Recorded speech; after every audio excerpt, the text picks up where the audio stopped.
Masyarakat Indonesia dengan segala kemajemukan atau keanekaragaman dapat menimbulkan kerawanan akan konflik. Adapun penyebab dari konflik itu sendiri adalah sikap fanatisme, kurang keterbukaan, dan tidak menjunjung nilai-nilai persaudaraan. Adapun jenis konflik atau macam-macam konflik yang terjadi di Indonesia itu dikenal dengan konflik horizontal dan konflik vertikal. Jika konflik horizontal adalah konflik antar kelompok masyarakat yang disebabkan oleh berbagai faktor seperti ideologi politik, ekonomi, dan faktor primordial.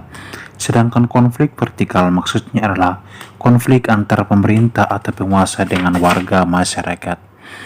Beberapa contoh konflik horizontal yang terjadi di Indonesia misalnya konflik antar kampung atau desa karena isu etnis, isu aliran kepercayaan, isu ekonomi seperti rebutan lahan ekonomi pertanian, perikanan, dan pertambangan.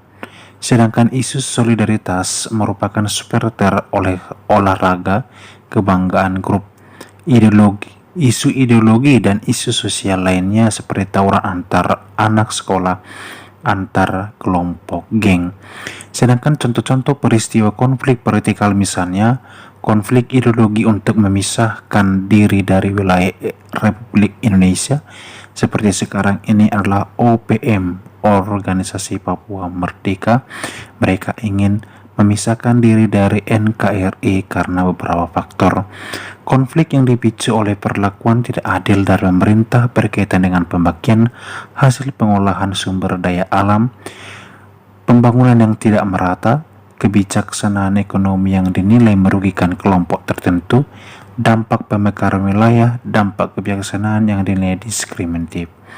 Konflik massal tidak akan terjadi secara serta-merta, melainkan selalu diawali dengan adanya potensi yang mengendap di dalam masyarakat, yang kemudian dapat berkembang memanas menjadi ketegangan dan akhirnya memuncak pecah menjadi konflik fisik akibatnya adanya faktor pemicu konflik.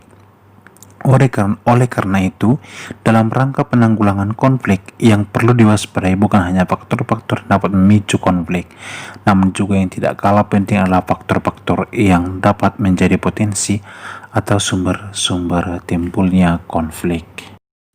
Sebagaimana kita hidup berdampingan dalam keanekaragaman, maka kita harus memiliki semangat persatuan dalam rangka NKRI.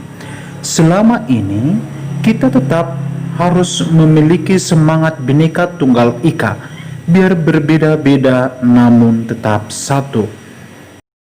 Untuk itu, Pancasila yang telah disepakati sebagai dasar negara harus kita jadikan sebagai alat pemersatu yang menyatakan bahwa konsep NKRI hanya dapat dipertahankan kalau kita tetap berpegang teguh pada semangat Bhinneka Tunggal Ika, sehingga kemajemukan masyarakat Indonesia bukan merupakan ancaman, melainkan justru merupakan kekuatan dan sumber dinamika. Kitab suci Perjanjian Lama mengajarkan tentang pengharapan untuk terwujudnya suatu dunia yang di dalamnya serigala dapat hidup berdampingan dengan domba-domba. Bangsa-bangsa hidup dalam perdamaian dan orang-orang miskin dan tertindas memperoleh keadilan.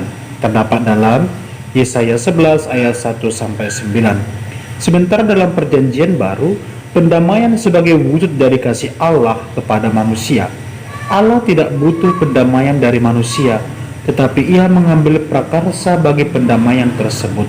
Pendamaian mengungkapkan kasih Allah kepada manusia yang mana merupakan kerja kasih Allah, menunjukkan kasih Bapa kepada anaknya, sehingga Paulus menyatakan bahwa Allah menunjukkan kasih-Nya kepada kita oleh karena Kristus telah mati untuk kita ketika kita masih berdosa.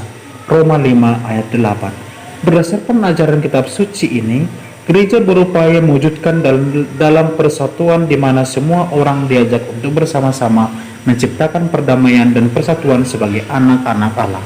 Bandingkan Gaudium et Spes artikel 1.